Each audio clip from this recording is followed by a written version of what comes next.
Madame, Monsieur, bonsoir. Bienvenue au 20h30. Voici les titres du journal ce soir. Campus ouvert au sein de la CEMAC. La mobilité estudiantine rentre dans sa phase opérationnelle. Décision prise ce jour par les ministres en charge de l'enseignement supérieur de la CEMAC. La réunion par visioconférence était conduite par le professeur Jacques Famendongo. Les plans régionaux de développement se feront avec les populations autochtones. La prise en compte de ces peuples et de leurs spécificités est rappelée avec insistance. La ministre des Affaires sociales se concertait ce jour avec les exécutifs des conseils régionaux. À J-10 du tirage au sort de la CAN 2021 au Cameroun, on feuillette ce soir les belles pages écrites par les Lions indomptables au cours des dernières compétitions continentales. C'est dans notre série Compte à rebours. C'était les titres, les détails, c'est dans un instant.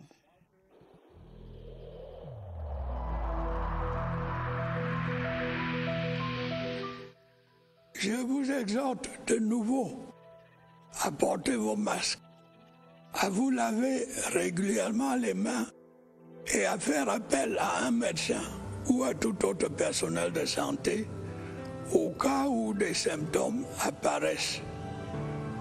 C'est le seul moyen de préserver les vies et de freiner la propagation du virus.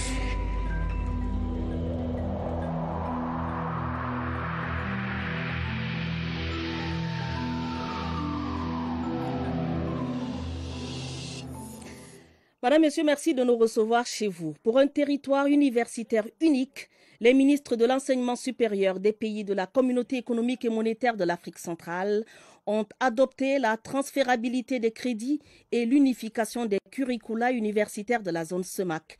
Il s'agit là d'une étape déterminante pour la mobilité des étudiants dans cet espace communautaire. Les travaux étaient présidés par le ministre d'État, ministre de l'enseignement supérieur, le professeur Jacques Famendongo. Marie-Laurence Senké. C'est un pas de géant que vient de franchir la communauté économique et monétaire de l'Afrique centrale. La mise en réseau des curricula de formation universitaire vient d'être renforcée à travers la validation de 4 textes soumis au ministre de l'Enseignement supérieur des 6 pays de la CEMAC. Le Conseil des ministres sectoriels en charge de l'enseignement supérieur, de la recherche scientifique de la CEMAC était présidé par le ministre d'État, ministre de l'Enseignement supérieur du Cameroun, professeur Jacques Famendongo. Nous voulons opérationnaliser les diverses composantes du système LMD, notamment la transférabilité des crédits. Cela signifie que vous êtes au Cameroun, vous pouvez vous inscrire à N'Djamena, à Malabo, à Libreville, à Brazzaville, à Bangui. Les crédits que vous avez obtenus ici sont transférables partout au niveau de la CEMAC. Il y a également le principe de la mobilité académique. Cette reconnaissance mutuelle des curricula universitaires au sein de l'espace CEMAC va servir d'effet multiplicateur pour la libre circulation des talents au sein de l'espace économique monétaire. Nous avions adopté la création des pôles d'excellence technologique universitaire. Aujourd'hui, nous étendons cela à la CEMAC. La construction de la CEMAC des peuples se poursuit ainsi sous le leadership du Cameroun à la présidence de la CEMAC. Ce communiqué de presse qui nous vient du ministère de l'administration territoriale. Le ministre de l'administration territoriale porte à la connaissance de l'opinion publique que la région du Centre a enregistré entre le 4 et le 5 août 2021 3 graves accidents de la circulation qui ont causé la mort d'environ 40 personnes et fait plusieurs blessés actuellement en soins intensifs dans les formations sanitaires. Aussitôt informé, le chef de l'État, son Excellence Paul Biya, a transmis ses sincères condoléances aux familles endeuillées et ses souhaits de prompt rétablissement aux blessés. Le président de la République a aussi donné des instructions fermes pour la prise en charge des blessés. Malgré les efforts déployés par les forces de maintien de l'ordre dans le cadre de la prévention routière, force est de constater que des conducteurs inconscients continuent de mettre en danger la vie de personnes innocentes à travers des comportements irresponsables tels que la conduite en état d'ébriété, l'excès de vitesse, les mauvais dépassements, les surcharges, etc. Si les récriminations contre les conducteurs des cars de transport 15 places, 30 places, 70 places ne manquent pas, il est à noter que que 4 catégories de véhicules sont à l'origine de presque tous les accidents mortels sur nos routes et dans les 10 régions. Les camions de sable 10 roues, les gros camions transportant des billes de bois, les porte-chars et les gros camions transportant des conteneurs de 40 pieds. Les gouverneurs de région ont été instruits à compter de ce jour de prendre des mesures draconiennes dans leurs unités de commandement respectives en vue de limiter le nombre d'accidents de la circulation causés par les véhicules subventionnés.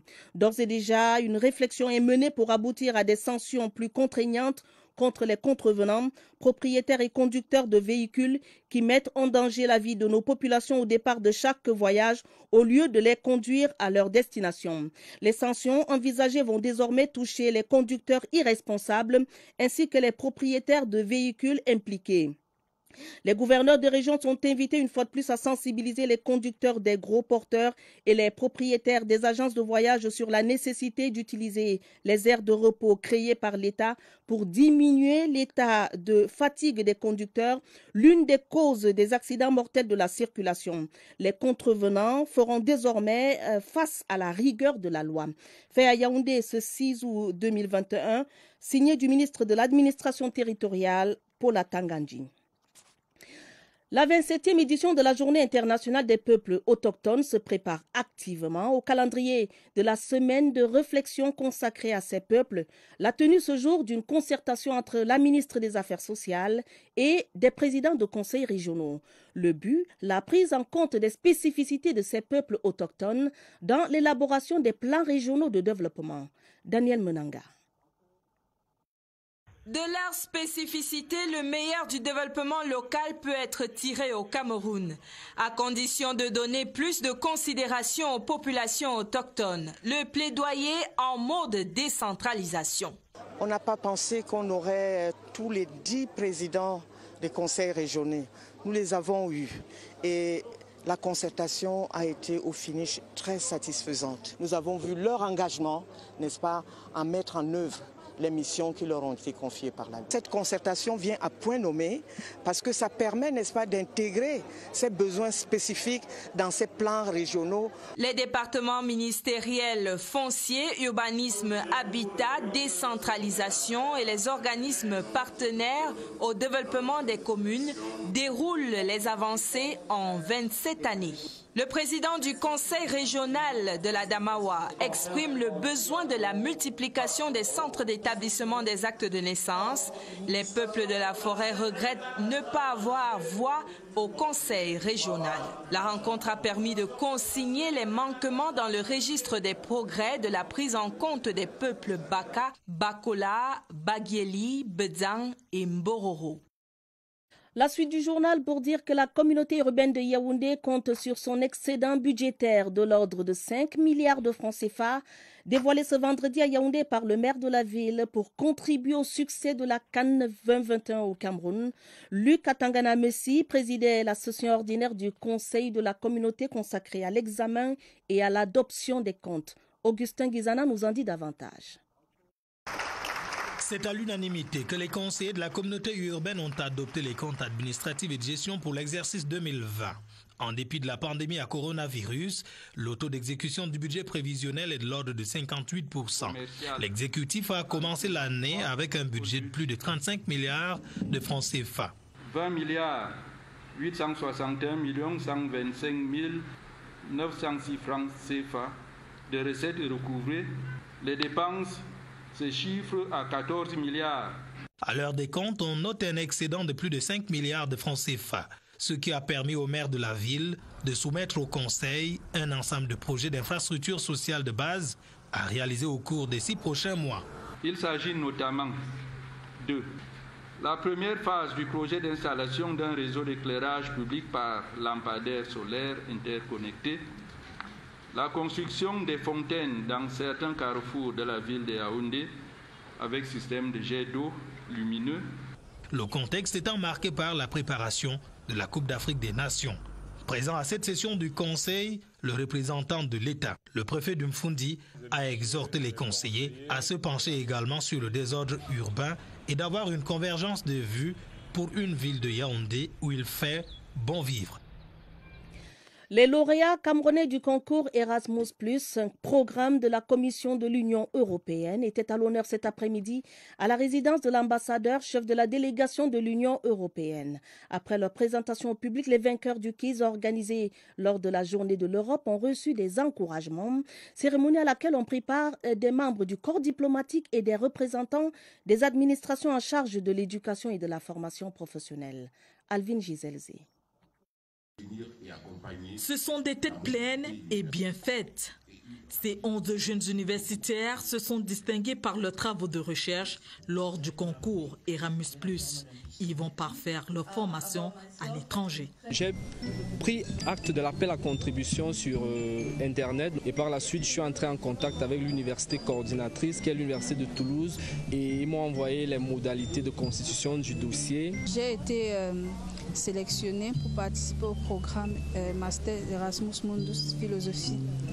Le programme de mobilité universitaire Erasmus+, de la Commission de l'Union européenne couvre plusieurs champs.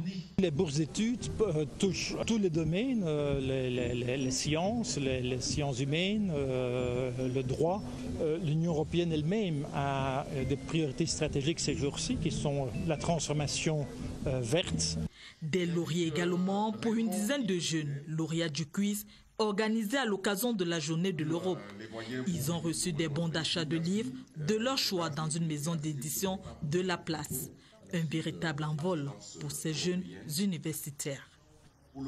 Bravo à ces jeunes qui osent, tout comme à ce jeune qui se distingue à travers son esprit créatif.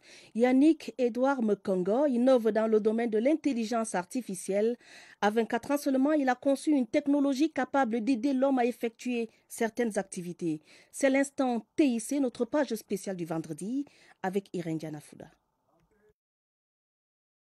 Le fruit de l'imagination du start-up Yannick Edouard Mekongo se récolte sur le champ de l'intelligence artificielle. Cet informaticien de 24 ans met son intelligence innée au service de l'intelligence artificielle pour amener son application robotique à se mouvoir au gré du vent de l'innovation. Nous avons la reconnaissance faciale. Je suis en train, n'est-ce pas, de concevoir une canne intelligente qui pourra prévenir les aveugles lorsqu'il y a des potentiels obstacles. Nous avons également la détection d'objets. Et donc ça, c'est encore plus lié à la sécurité. Ce jeune Camerounais vient de se doter d'une imprimante de pointe qui vient renforcer les capacités de son spécimen. J'ai entamé la modélisation en 3D de mes différents systèmes et de mes différents robots. L'impression en 3D des différentes pièces. Ce pur produit de l'IAI Cameroun a toujours fait bonne impression. Il a été le chef d'équipe d'étudiants qui avait modélisé en 3D un campement pygmée camerounais. Le groupe Huawei qui avait sélectionné 10 meilleurs étudiants innovants. Yannick Edouard était parmi ces 10 et il est allé en Chine. Il a ramené une application qu'il appelle WeMoney. Le monde scientifique s'enrichit donc d'une application robotique qui dévoile ainsi le génie créateur du fer de lance de la nation. Dans la sphère judiciaire, un grand moment de partage d'expériences réunissait les premières femmes avocates. Elles ont échangé sur leur vécu professionnel dans le but d'améliorer leur performance dans l'avocature. La rencontre avait pour cadre le Palais des Congrès de Yaoundé. Plus de précisions avec Nicole Doudou. Le protocole à la Charte africaine des droits de l'homme et des peuples relatif aux droits des femmes est un instrument essentiel pour renforcer la protection et la promotion des droits des femmes en Afrique. En dépit de sa ratification par la majorité des États partis, la femme continue d'être l'objet de discriminations et de pratiques néfastes. Les femmes jusqu'à présent subissent encore les affres de nos cultures. Je veux prendre pour exemple la manière dont on traite les femmes après le décès par exemple d'un époux, où le lévirat continue à être appliqué. Pour donner un écho retentissant au combat des droits humains des femmes, Djaïli Amadou Amal, prix Goncourt 2020, était au pupitre lors de la cérémonie d'ouverture des travaux au Palais des Congrès de Yaoundé. L'auteur de l'ouvrage monial « Les larmes de la patience ». C'est un grand plaisir d'être invité. Nous parlons quand même du protocole de Maputo que la plupart des pays ont quand même signé et ratifié. Et mes écrits parlent des difficultés que rencontrent les femmes dans nos pays. J'espère que ce congrès sera très fructueux et que on trouvera enfin des voies et moyens de faire avancer la cause des femmes. En donnant le ton des échanges, Claire Atangana Bikuna, bâtonnière de l'Ordre des avocats au barreau du Cameroun, a souligné que ce rendez-vous d'envergure est un moment de célébration de l'excellence de la femme sous le prisme de l'avocature. Notre série Cameroun, mon beau pays, nous amène ce soir dans le département de la Maniou, région du sud-ouest. Le Moninkem dans la société Ediagam est un processus d'initiation chez les jeunes filles à un âge de la puberté. Il s'agit également d'une danse rituelle qui marque la fin de cette phase de préparation au mariage. Rogis Samakiporo de CRTV Sud-Ouest. Dans le département de la Maniou, le Moninkim est un rite traditionnel auquel se soumettent les jeunes filles. Il faut que tu passes d'abord à une initiation. Et l'initiation, là, ça peut faire 3 mois ou 6 mois. On t'apprend à danser, à cuisiner et on t'apprend aussi à faire le ménage. Tu sors de la maison, là, complet. Après cette phase d'initiation, place aux réjouissances au rythme de la danse Moninkim. Moninkim est réservé pour les filles qui sont belles, les filles qui peuvent bien danser et qui peuvent sourire bien. Cette danse traditionnelle a sa particularité. C'est pour les filles, une fille seulement. Le garçon ne peut pas devenir Moninkim. On adore ça chez nous. Pour les filles seulement, ça ne peut pas disparaître. Face au modernisme, la Maniou Women Association entend œuvrer pour la préservation de ce pan de la culture. Le Cameroun, véritable terre de richesse culturelle. Les clients de la United Bank for Africa, UBA, se disent satisfaits des services de leur opérateur bancaire. Ils l'ont fait savoir à l'occasion de la 5e édition de la stratégie d'engagement vis-à-vis du client initiée par la banque.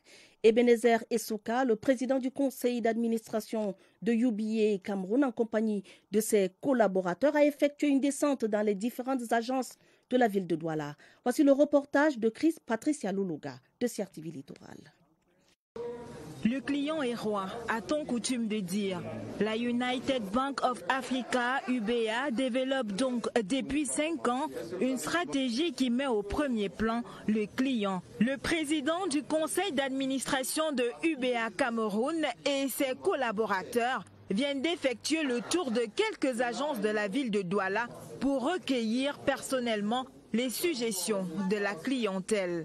Je sens qu'il y a cette espèce de fidélité. On arrive à réaliser cet objectif de fidélité avec les clients de l'UBA. Je pense que les clients qu'on a aussi rencontrés aujourd'hui, l'échange que j'ai aujourd'hui, m'assure qu'ils sont très contents. Parce que UBA veut être parmi les banques qui offrent un service irréprochable à leurs clients, ils proposent des services aux normes internationales. Pour que la commémoration du 5e anniversaire soit vraiment évidente. Oui, il y a des services en agence, nous trions sur le tas certains clients qui vont recevoir des services digitaux gratuits, qui ne vont pas payer pendant un certain temps, pour qu'ils sachent en fait que nous sommes en pleine commémoration du 5e anniversaire. Et il y a aussi, nous avons fait une table ronde de clients où nous allons écouter certains de nos clients pour que, de manière privée au public, qu'ils puissent nous dire comment on peut faire des améliorations. Des services innovants pour la satisfaction des clients UBA. Les services UBA sont appréciables de mon côté parce que moi, en plus d'avoir le compte UBA, j'ai la carte prépayée et c'est très satisfaisant. UBA est implanté en Afrique, en Europe et en Amérique.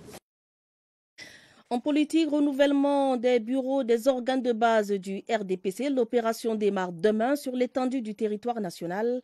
Cette reconstitution qui répond aux dispositions statutaires du Rassemblement démocratique du peuple camerounais a pour objectif de le maintenir leader dans la sphère politique camerounaise. Augustin Guizana. La dernière opération de renouvellement des organes de base du Rassemblement démocratique du peuple camerounais date de 2015. Pendant 6 ans, les responsables des cellules, des sous-sections, des sections ont eu des fortunes diverses au plan interne du fonctionnement du parti, mais aussi dans la quête de suffrage lors des différentes consultations électorales qui se sont déroulées entre-temps au Cameroun. Si le parti du flambeau ardent est resté fidèle à ses idéaux, notamment le respect des institutions républicaines, il reste que le RDPC mérite une cure. Et c'est normal, cela figure dans les statuts du RDPC. Il y a l'autre raison, c'est que le parti a mordu la poussière lors des dernières élections municipales et législatives dans certaines circonscriptions électorales. C'est le cas dans le Vouri-Est. Segundo, plusieurs responsables du parti ont brillé par l'indiscipline. Ceux-là ont dû être recadrés par l'instance compétente du parti. L'autre raison, et non des moindres, c'est que le terrain politique connaît une mutation au Cameroun. Dans ce contexte, il faut faire une mue.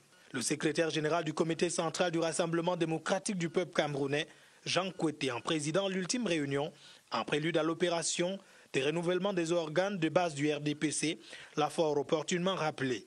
Le RDPC est appelé à ouvrir ses yeux pour compter sur les jeunes et les femmes dynamiques capables de s'adapter au monde changeant de la politique. L'autre objectif de cette opération, c'est d'avoir un RDPC prêt à toute éventualité. Il faudra de ce fait compter sur 3 critères, l'inclusion, le partage et le respect de la composante sociologique. On verra cela du 7 août au 30 septembre 2021. Des médailles de la vaillance attribuées par le chef de l'État à titre posthume à 5 policiers morts en service commandé le 18 juillet dernier à Bali dans le nord-ouest. La cérémonie de levée de corps de ces fonctionnaires de police était présidée ce matin par le délégué général à la Sûreté nationale, Martin Bargangele. Le chef de la police a salué la bravoure de ces grands hommes. Les détails avec Pierre Evimbe. 5 étoiles de la police camerounaise font leur entrée à la cour d'honneur de l'École nationale de police de Yaoundé. Ils vont recevoir les honneurs appuyés du chef de l'État, chef suprême des forces de sécurité, pour leur bravoure. Il s'agit de la médaille de la vaillance qu'on ne remet qu'aux héros qui ont accompli une mission spéciale en dehors des missions régaliennes assignées à la sécurité nationale. Mais le seul hic ici, c'est que ce sera à titre posthume. Et là, la réalité nous rattrape. Et des gardiens de la paix de premier grade, la sœur du gardien de la paix, Charlie Van Bikoy, 31 ans, ne le reverra plus, tout comme les gardiens de la paix de premier et deuxième grade, Jean Amadou Mamdi, 30 ans, Maï Geoffrey Koum, 30 ans, Lewis Parfait Temgwa Dommeza, 27 ans, et le petit poussé Franck Obamvele, 27 ans, qui laisse 2 enfants âgés de 2 ans et 6 mois. Leur nom n'a jamais gravé dans les annales des combattants pour la paix. Eux qui, déployés au commissariat de sécurité publique de Bali, dans le nord-ouest, sont tombés dans une embuscade tendue par un groupe de terroristes sécessionnistes. Ces derniers les ont abattus froidement, laissant un pays et des familles sans voix. C'était un 18 juillet 2021. Je perds mon premier fils, sur qui je comptais vraiment. Je n'ai que les yeux pour pleurer quand vous voyez là, vraiment. Martin Bargangele, le patron de la police, a salué la bravoure et la loyauté de ces hommes dont le moral et l'engagement ne sont et ne seront jamais entamés par des ennemis d'une paix qui est l'ADN même du Cameroun. Beaucoup de courage aux familles de ces braves hommes. Le livre d'or des condoléances pour le décès de Lazare Abaté est ouvert et depuis hier, il s'y inscrit des mots révélant les qualités d'un administrateur civil engagé et d'un bon père, des hommages rendus à l'ancien gouverneur de ce qui était alors la province de l'extrême nord, décédé le 26 juin dernier. La cérémonie de levée de corps a drainé du beau monde à l'hôpital général de Yaoundé. Daniel Monanga. Chapeau bas, en revue les souvenirs de 24 années dans la haute administration territoriale, dont 4 marquantes dans le Vouri littoral. Nous avons vécu ensemble pendant la transition démocratique. Lazare était en ce moment-là jeune préfet et qui, avec beaucoup de maîtrise, a réussi à aplanir, n'est-ce pas, la situation dans la ville de Douala et dans le Vouri. Lazare Abaté démarre ses classes de préfectorale en 1985, premier préfet du Mbamé-Kim dans le centre. Puis, en 2003, le sacre gouverneur d'ancienne province extrême nord. Je garde de lui des souvenirs d'un bon administrateur Il a servi son pays avec loyauté.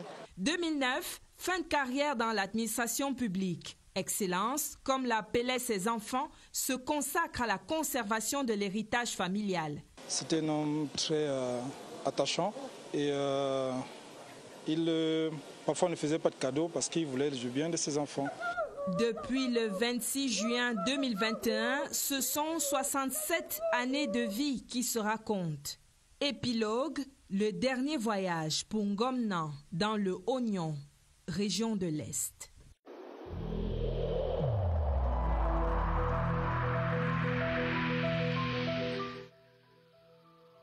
Malgré nos efforts, le Covid-19 a endeuillé de nombreuses familles et provoqué de graves difficultés dans le fonctionnement de notre économie et de notre société.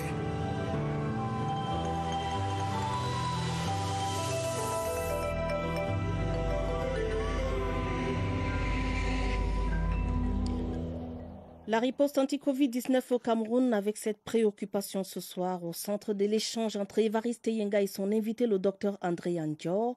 Peut-on passer d'un type de vaccin à un autre après la première dose de vaccination contre le coronavirus? Direction le centre des opérations des urgences de santé publique. Bonsoir Évariste. Bonsoir, Atabadine Omar. C'est une préoccupation de téléspectateurs de la CRTV comme nous en recevons sans cesse ces derniers moments. Faut-il se fidéliser sur un type de vaccin sur la première puis la deuxième dose ou alors il faut mixer, partir d'un vaccin pour un deuxième? Est-ce que cette migration est possible?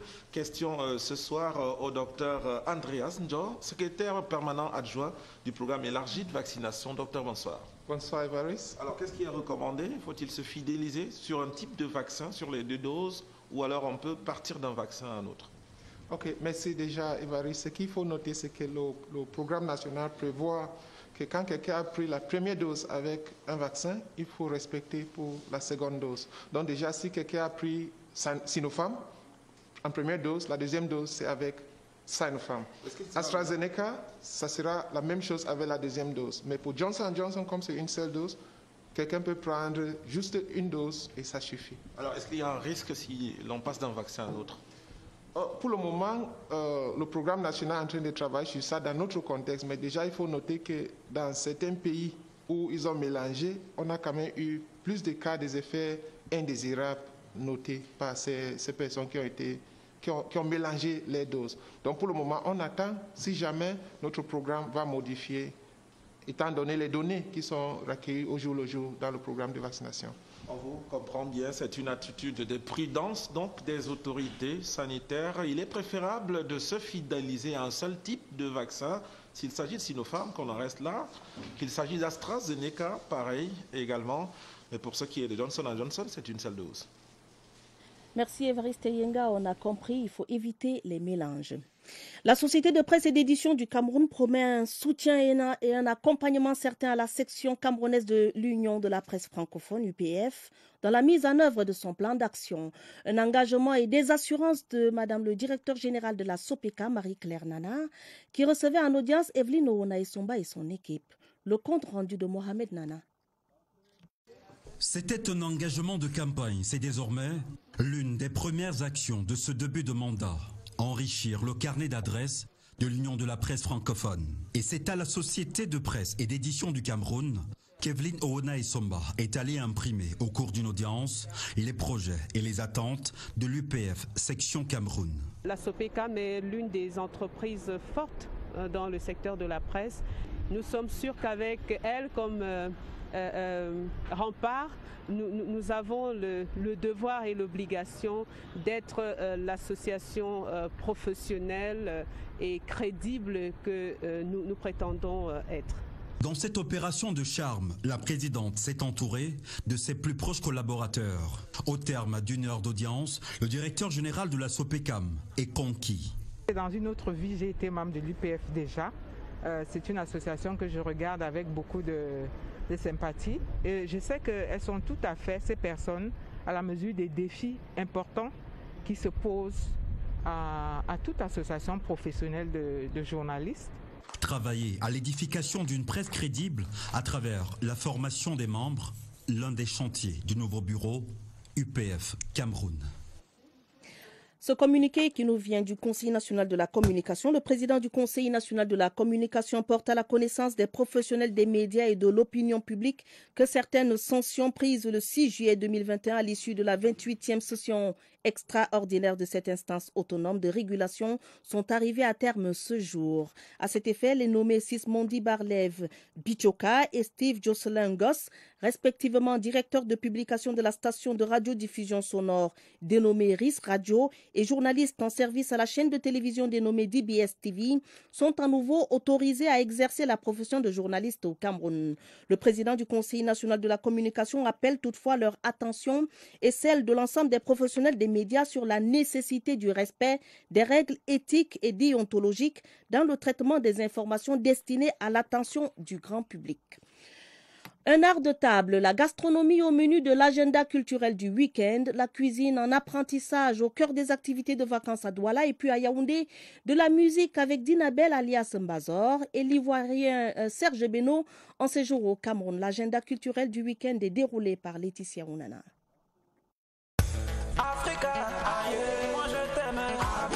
Un air de coupé décalé pour démarrer le week-end en beauté.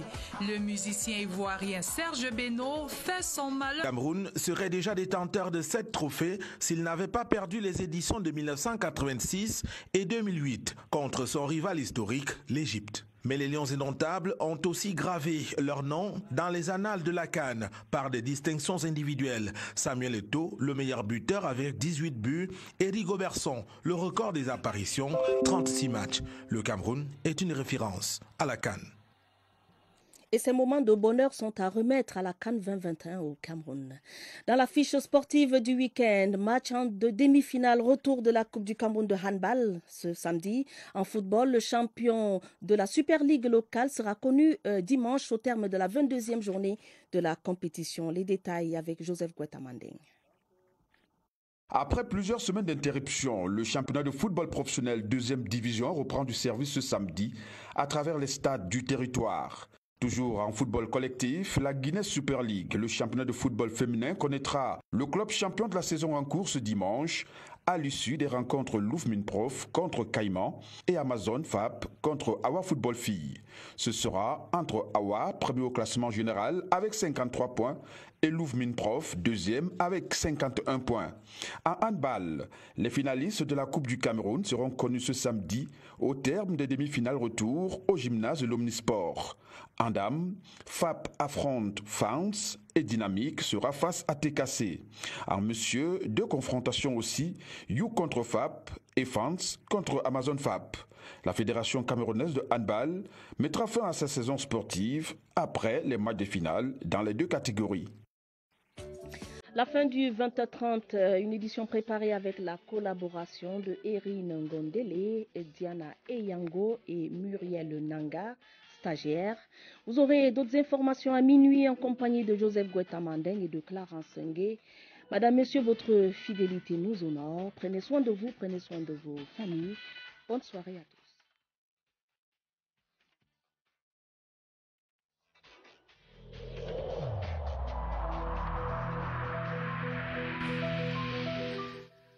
Je vous exhorte de nouveau à porter vos masques, à vous laver régulièrement les mains et à faire appel à un médecin ou à tout autre personnel de santé au cas où des symptômes apparaissent. C'est le seul moyen de préserver les vies et de freiner la propagation du virus.